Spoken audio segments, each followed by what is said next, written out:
Okay, mayong gabi sa Matagusa and welcome sa pagpadayon nato sa atong pagtuon sa atong basic evangelistic lessons diri sa One Voice Christian Fellowship, Iligan City. And before that, tuguti ko nga mugreet sa akong lolo nga si Isabelo Laure Sr. nga I think mag 95 years old na siya karong July 15. So happy birthday sa akong pinalanggang lolo nga si Isabelo Laure Sr. Ang atong topic ning taknas kagabihon mahitungod kini sa bautismo. Mao kini ang publiko nga panaad sa usa ka magtotoo or publiko nga panumpa sa usa ka magtotoo nga mosunod gayud sa atong Ginoong Hesukristo sa tibuok niyang kinabuhi. Apan sa dili pa kita magpadayon atong pangayoon ang tabang sa atong buhi nga Dios. Magampo kita. Salamat o Dios dahil tungod kay imong gihatagan kami og kahigayunan ning takna sa kagabihon nga pagatun-an ang usa sa mga ordinansa nga imong gihatag nga pagabuhaton sa imong iglesia, ang pagbautismo. Ug daghan kaayong mga false beliefs surrounding water baptism. Among gipangayo nga mahatagan kini og katin-awan ning takna sa kagabihon. This we pray in Jesus' name. Amen. Mag-review kita og jutay sa atong natun-an ni adtong miaging mga semana kay wala ta naka Bible study ni adtong Sabado kay nawad-an mig internet sa balay. So unsa ang biblical nga iglesia? Ang biblical nga iglesia mao ang iglesia nga nagasunod gayud sa gisulti sa Biblia mahitungod sa mga elemento nga kinahanglang mabatunan sa usa ka iglesia. For example, kinsa ang pagadawaton nga miyembro sa iglesia? Dili pagadawaton nga miyembro sa iglesia ang tawo nga wala gayud maluwas, wala makasabot sa ebanghelyo sa kaluwasan. Dili kita magpamiyembro sa church aron maluwas. Magpamiyembro kita sa church gumikan kay luwas na kita. So ang mga saved believers ang pagadawaton nga miyembro sa iglesia. Sa unsang paagi pagadawaton ang mga miyembro sa iglesia? Pinaagi sa membership interview. Kinahanglan gayod nga kaluton kung unsa ang iyang gituuhan sa iyang kasing-kasing. Si Pablo niadtong nahimo siyang magtotoo, kanhi manluluto siya batok sa iglesia. Niadtong nahimo siyang magtotoo, gusto siyang mupasakop sa iglesia dito sa Jerusalem, pero wala man mutuo dayon ang mga disciples nga nahimo na siyang Kristohanon. Mao nga gi-interview siya ni Barnabas o gipaatubang sa mga apostoles. Ang New Testament Church kinahanglan gayud nga maampingon kita sa pagdawat og mga miyembro sa iglesia. Ang pagadawaton lamang nga miyembro sa iglesia ang mga tawo nga nakasabot sa tinuuray gayud sa mensahe sa kaluwasan ug ila kining gikuptan. Luwas sila pinaagi sa grasya sa atong Ginoong Hesukristo. Sa unsang paagi gipangunahan o gipakaon ang mga miyembro sa iglesia? Well, gipangunahan o gipakaon ang mga miyembro sa iglesia pinaagi sa makanunayon ug matinud-anon nga pagwali sa pulong sa Ginoo. Teaching ministry and evangelistic ministry. Unsa ang kalidad sa leadership sa sulod sa iglesia? Evangelizing leadership and pastoring teaching leadership. Nagatiman sa mga kalag ug nagsangyaw sa pulong sa Ginoo. Unsaon pagmintinar ang covenant sulod sa iglesia? Pinaagi sa pag-impose og church discipline. Mao kini ang pagmintinar. Kung atong pagatun-an ang Biblia, aduna gayoy klaro kayong gitudlo nga church discipline kay dunay mga times nga nasipyat ang iglesia sa pagdawat og miyembro abi og tinuod nga Kristohanon pero dili di tinuod nga Kristohanon ug migawas ang tinuod nga color. So aduna gayoy mga cases of excommunication sa Biblia nga atong mabasa. Ang book of 1 Corinthians dunay gi-excommunicate ni adto nga tawo ug naghinulsol ug gidawat og utro sa iglesia. Sa ingon niya na nga pamaagi mamintinar ang kaputli sa iglesia. So kining church discipline mao kini ang atong leksyon sa mga musunod nga mga simana dili pa karon. And then tungod kay ang atong leksyon mahitungod man sa pagbautismo or pagbunyag. Sa uban nga mga churches, ilabi na sa Romano Katoliko, ang tawag nila sa water baptism mao kining christening. Kung sa maibot pasabot ni ining christening. Ang Roman Catholicism nagtudlo nga ang water baptism or pagbunyag mao kini ang act of christening. Ang bautismo mao ang nakapakristohanon sa bata. So kung ang bata nabunyagan na, kristohanon na siya. Apan atong konsultahon ang Acts chapter 2 verse 28 hangtod sa 41. Christening ba or 38 to 41? Christening ba ang water baptism, mga kaigsuunan? Mao ba kini ang paagi aron makristohanon ang usa ka bata nga puya? Ang giingon din sa Acts chapter 2 verse 38 hangtod sa 41. Unya miingon si Pedro kanila, ang tagsa-tagsa kaninyo kinahanglan nga maghinulsol ug magpabunyag sa ngalan ni Hesukristo aron pasayloon ang inyong mga sala ug madawat ninyo ang gasa sa Dios nga mao ang Espiritu Santo. Kayang saad sa Dios alang man kaninyo ug sa inyong mga anak ug sa tanan nga atua sa layo.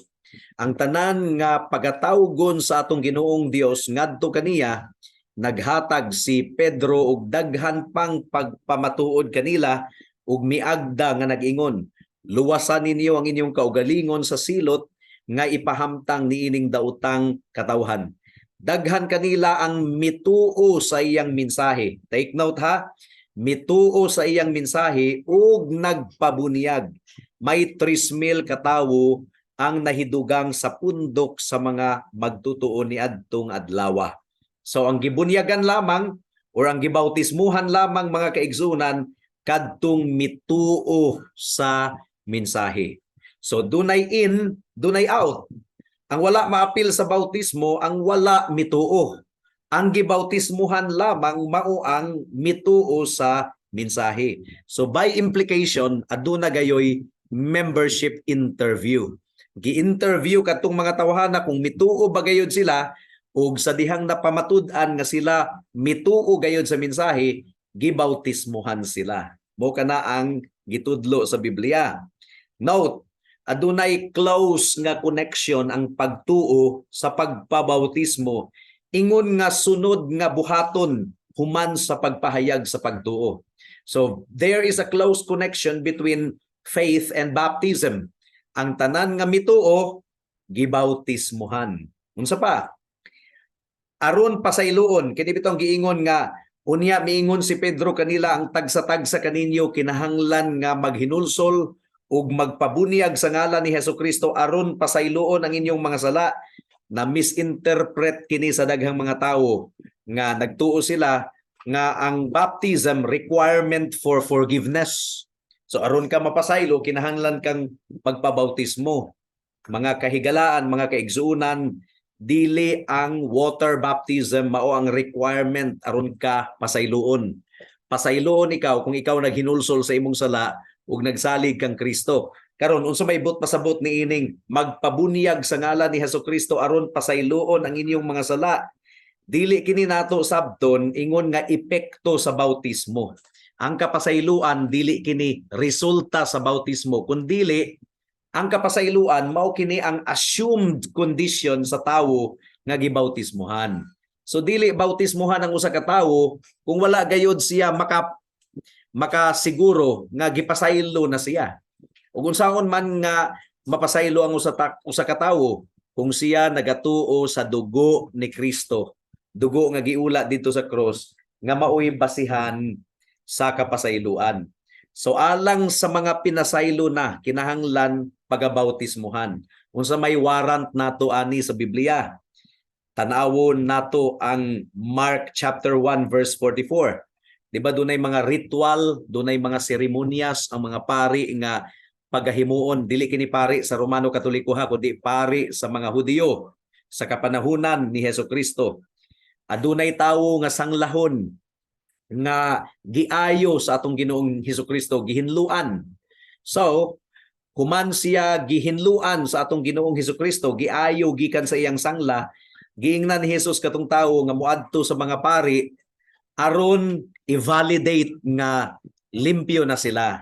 Giayo na gyud sila or naayo na gikan sa sangla. Ingon ana ang water baptism. Dili ang katungtuang seremonyas nga pagabuhaton sa pari mo ang nakapahinlo sa tawo. Giayo na siya ni Kristo, nahinlo na siya. Ang katong seremonyas nga gibuhat sa pari, validation lamang kadto nga naayo na gyud katong tawhana. So ang water baptism dili ka na mao ang makapahinlo sa usa ka tawo gikan sa iyang sala. Ang water baptism validation ra na siya, public validation nga ang iyang sala napasaylo na. Kinahanglan nato kining ipasabot kay ang mga tawo ritualistic, idolatrous, ilang gituuhan nga ang tubig sa bautismo mao ang nakahinlo sa ilang kalag. Tubig ra na higala, kung naa ka sa iligan gibautismuhan, tubig sa iligan, wala nay gahom, wala nay magic. Ang nakahinlo sa atong sala mao ang dugo ni Kristo. So Mark chapter 1 verse 44, ang giingon ni Kristo diri, ayaw gayud kini isugilon kang bisan kinsa nga naayo na siya. Adtua hinuon dayon ang pari ug pagpahiling kaniya. Unya paghalad sumala sa gisugo ni Moises aron pagpamatuod sa katawhan nga naayo ka na. So ang ritual sa paghalad dili kadto ang nakapasaylo or nakaayo ni adtong tawhana, dili kadto ang nakahinlo ang ritual, kundi pagpamatuod lamang nga naayo na siya. So ang water baptism, ang ritual sa water baptism, dili ka na mao ang nakahinlo sa atong kalag, kundi public proclamation ka na nga kita nahinlo na, naayo na, napasaylo na. So aron pasayloon, dili kini nato sabton ingon nga epekto sa bautismo kundi ang assumed condition sa tawo nga gibautismuhan alang sa mga pinasaylo na kinahanglang pagabautismuhan. Ang bag-ong relasyon tali kang Kristo ug sa magtotoo nagakinahanglan og public vow ug panaad. Gisugdan kini sa bautismo. So dili katuuhan nga ang usa ka tawo nahigugma sa iyang asawa, unya wala siya kasing-kasing nga pakaslan ang iyang asawa. Wala siya kasing-kasing nga mo public vow atubangan sa daghang mga tawo nga mahimo siyang matinud-anon sa iyang asawa. So it's marriage mga kaigsuunan. Mao ang nagpamatuod nga gihigugma gayud niya ang iyang asawa. Ang tawo nga nagdumili niini nga lakang by implication mibalibad nga mahimong tiunay gayud nga disipulo ni Kristo. So, moangkon ka nga disipulo ka ni Kristo, pero nagdumili ikaw sa pag-proclaim publicly, pinaagi sa bautismo, nga ikaw disipulo na ni Kristo, magtutuo na ni Kristo. Kaya imbut pasabot manggod sa water baptism, publicly, gisaksihan kini sa tibuok iglesia, sa mga katawhan, imong giangkon publicly nga ikaw iya na ni Kristo, nga ikaw magtutuo na ni Kristo. Mao kana ang significance sa water baptism, mga kaigsuunan. So unsaon pagbautismo? Mao kini ang pangutana. How is baptism done? Ang giingon sa Matthew chapter 28 verse 19 to 20. Ang giingon ni Kristo, tungod niini sa inyong pagpanglakaw himua nga akong mga tinun-an ang tanang katawhan sa tibuok kalibutan. Bunyagi sila o bautismuhi sila sa ngalan sa Amahan, sa Anak ug sa Espiritu Santo ug tudloi sila pagtuman sa tanan nga akong gisugo kaninyo ug hinumdumi. Ako mag-uban kaninyo kanunay hangtod sa katapusan sa kalibutan. So kinsa ang gihatagan sa tahas sa pagbautismo? Una, initially ang mga apostoles, kay ang mga apostoles man mo'y kaistorya sa Ginoo niini, adisir siya mikayab sa langit. Gihatagan ang mga apostoles sa nahaunang tahas sa iglesia. Apan sa misunod nga mga kapanahunan, ang mga apostoles na ngamatay na, ang bautismo gibuhat na sa lokal nga iglesia mismo. Kinsa ang magbautismo? Sumala sa giingon ko na, ang biblikal nga iglesia ang magbautismo. Dili ang bisag unsa nga organisasyon o kahugpungan. wala sila katungod nga magbautismo. Ang church lamang nga biblical ang mubautismo. Efeso Kapitulo 4, versikulo 4 hangtod sa 6. Ang giingon dinhi, may usa lamang kalawas ug usa ka espiritu, ingon nga may usa lamang ka paglaom ug alang niini gitawag kamo sa Dios. May usa lamang ka Ginoo, usa ka pagtuo ug usa ka bunyag. May usa lamang ka Dios ug Amahan sa tanang mga tawo. Siya mao ang labaw sa tanan ug nagbuhat pinaagi sa tanan ug anaa sa tanan. So kung iglesia ang atong pagahisgutan, sumala sa atong natun-an ni adtong miaging mga semana, wala kini nagatumbok sa Romano Katoliko, Methodist, Baptist or denomination. Ang tinuod nga iglesia kadtong nagasunod gayod sa pagtulunan sa Biblia ug ebanghelyo sa Biblia. So bisan pag-unsa ang karatula sa simbahan, dili na magmatter as long as ang simbahan, kana nga simbahan nagatudlo sa kamatuoran. Pero bisan pag-unsa kadako na nga grupo, pero kung mini ang pagtulunan dili biblical, dili kana tinuod nga church. Mini kana peke kana nga iglesia. Ang tinuod nga church kadtong seryoso gayod nga nagatudlo sa gisulti sa Biblia. Notice, adunay koneksyon ang lawas. Ang lawas mao ang iglesia. May usa lamang ka lawas. Kinsa maning lawas or unsa maning lawas nga buot pasabot niini. Ang church ni siya. Adunay koneksyon ang lawas, ang iglesia, ang pagtuo, mao kini ang teaching confessed ug ang bautismo. Dunay koneksyon ang church, ang faith ug ang baptism. So ang conclusion niini, aron insakto ang bautismo, kinahanglan nga ang iglesia nga magbuhat niini nagtudlo sa tinuod nga ebanghelyo. So kinahanglang kinahanglang sutaon nato kung unsa gayod ang gitudlo ni ana nga iglesia. Kinsa ang bautismuhan? Ang bautismuhan ang magtutuo lamang nga mipahayag sa iyang pagtuo. Mi-confess sa iyang pagtuo. Mi-articulate sa iyang pagtuo publicly. Ang giingon dinhi, bunyagi sila. Ang Matthew chapter 28 verse 19 kini giingon nga bunyagi sila, nagatumbok kini or nagapunto kini sa mga nahimo ng mga disipulo. So ang conclusion ini, dili ang bautismo ang makapakristohanon sa usa ka tawo. Ang iyang gikuptan o gipahayag nga pagtuo mao ang makapakristohanon kaniya. Galacia Kapitulo 3 versikulo 26 hangtod sa 27. Ang giingon dinhi, pinaagi sa pagtuo kamong tanan nahimong mga anak sa Dios sa pagpakighiusa kaninyo kang Kristo. Gibunyagan kamo aron mahiusa kang Kristo, busa nakaambit kamo sa kinaiya ni Kristo. So, dili biblical ang unbeliever nga nabautismuhan. Invalid ka na. Bisan pagkapila, bautismuhan ang usa ka tawo. Pero kung dili siya tinuod nga magtotoo, wala niya gikuptan ang tinuod nga ebanghelyo, kaluwasan pinaagi sa grasya lamang sa atong Ginoong Hesukristo. Bisan pag nabautismuhan siya kapila, dili valid ang iyang baptism. Dili usab biblical ang magtotoo nga wala pa nabautismuhan.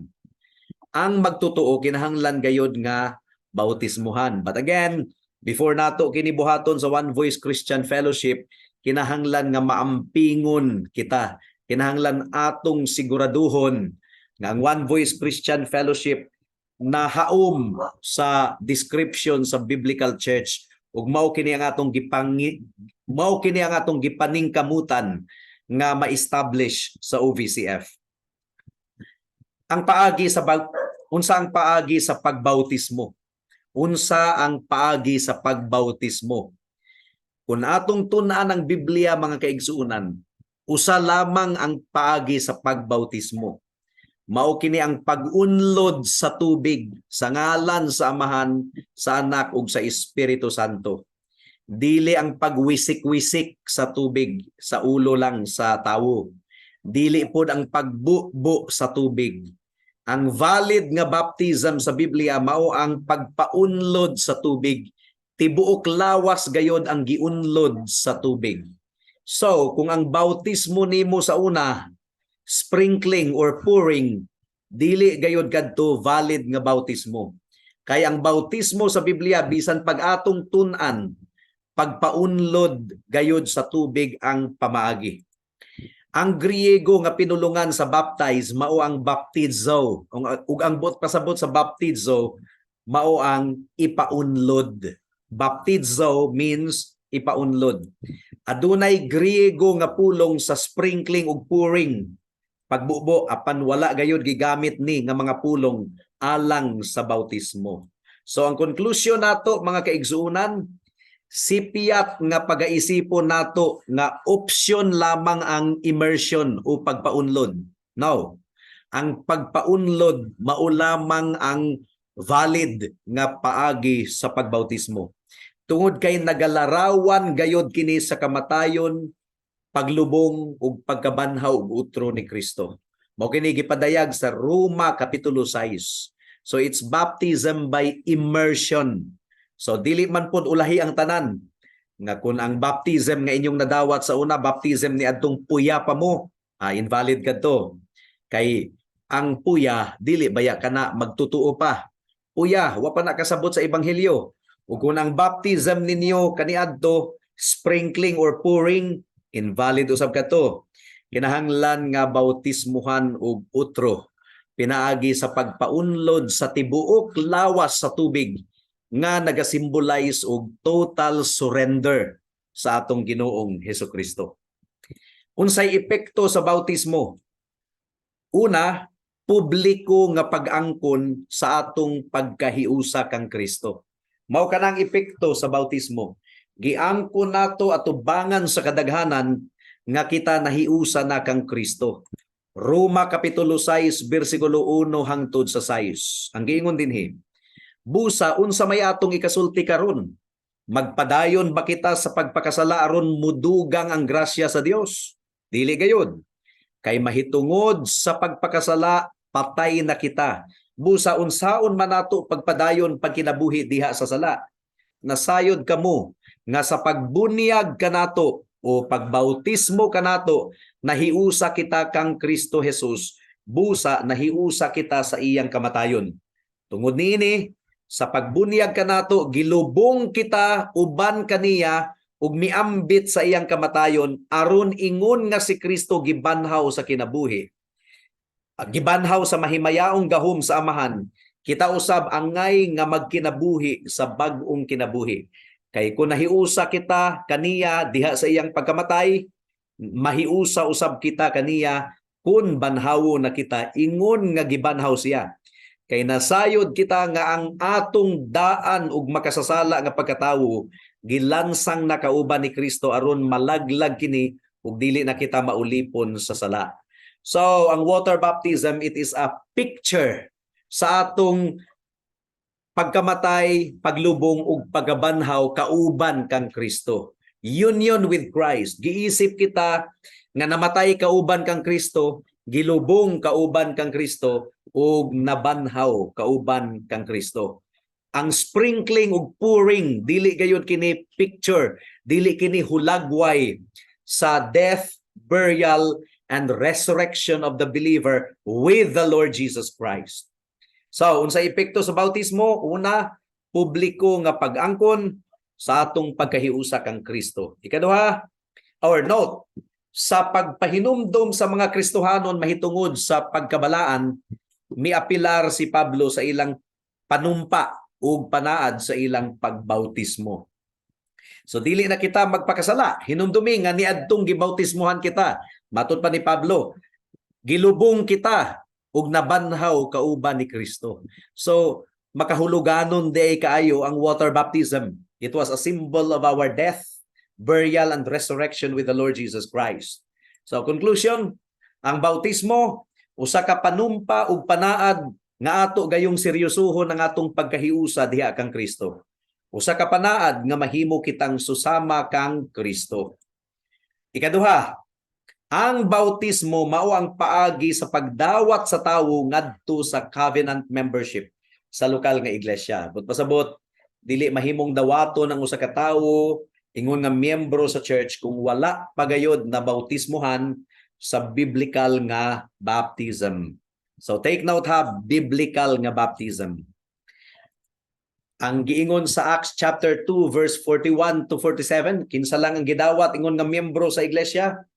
Ang kadtong mi-confess sa ilang pagtuo ug nabautismohan. Ang giingon dinhi, daghan kanila ang mituo sa iyang mensahe ug nagpabautismo. Mga 3,000 katawo, ang nahidugang sa pundok sa mga magtutuo ni adtong adlaw. Ug mainiton silang mipadayon sa pagpamati sa mga gitudlo sa mga apostoles, sa pagpakigsandurot uban kanila, sa pagpakigsalo sa pagpangaon ug sa mga pagampo. Daghang mga milagro ang mga buhat nga katingalahan ang nahimo, or daghang mga milagro ug mga buhat nga katingalahan ang nahimo pinaagi sa mga apostoles, ug tungod niini ang tanan giabot og katingala uban ang kahadlok. Ang tanang mga magtutuo nagpadayon sa ilang panagkauban ug ang mga kabdangan sa matag usa ilang giapod-apod ngadto sa tanan sumala sa gikinahanglan sa usag-usa. Nagpadayon sila sa pagtigom matag adlaw didto sa templo ug naghiusa sila pagpangaon uban sa malipayon ug mapaudsanong kasing-kasing didto sa ilang mga balay. Gidayig nila ang Dios ug gikahimut-an sila sa katawhan, ug sa matag adlaw gidugangan sa Ginoo ang ilang pundok ug mga tawo nga nangaluwas. So note, ang bautismo mo resulta sa fellowship bond or pagpakigsandurot sa mga kaigsuunan sa iglesia. So ang hagit niini mga kaigsuunan, kung imong giisip ang imong kaugalingon ingon nga Kristohanon, dawaton mo ba ang unang lakang sa pagsunod nga mao ang pagpahayag kang Kristo diha sa bautismo? So mao kini ang hagit sa tanang mga tawo nga miangkon nga disipulo ni Kristo. Kinahanglan gayud nga sundo nato ang unang lakang sa atong public vow to become Christ's disciple diha sa water baptism. So again, dili kita magpabautismo aron maluwas. Dili kita magpabautismo aron mapasaylo. Kung dili magpabautismo kita, gumikan kay luwas na kita ug pinasaylo na kita, ug usa kini ka public proclamation nga kita magtutuo na ni Kristo. Sa mga higala nga wala pa gyud masayod sa kaluwasan, dili ka makaluwas sa imong kaugalingon pinaagi sa imong maayong buhat kay makasasala ikaw. Bisan pag unsaon nimo pagpaningkamot ang imong maayong buhat, dili ka pasar, trapura na tubangan sa Ginoo.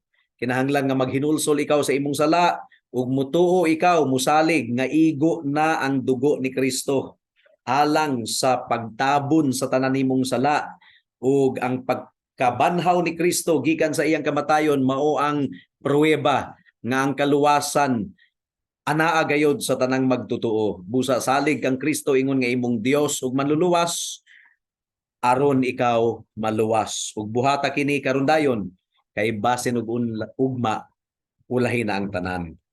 Magampo kita before kita moadto sa question and answer portion. Let's pray. Salamat o Dios sa mensahe nimo niining takna among gipangayo nga nasabtan gayud kini sa tanan nga mga kaigsuonan nga nakapamati karon. Ug out of this understanding of what the scripture tells us, hinaot nga imo silang hatagan og kasing-kasing nga mosunod sa imong pulong. In Jesus' name we pray. Amen and amen. Maayong gabi sa matag usa kanato.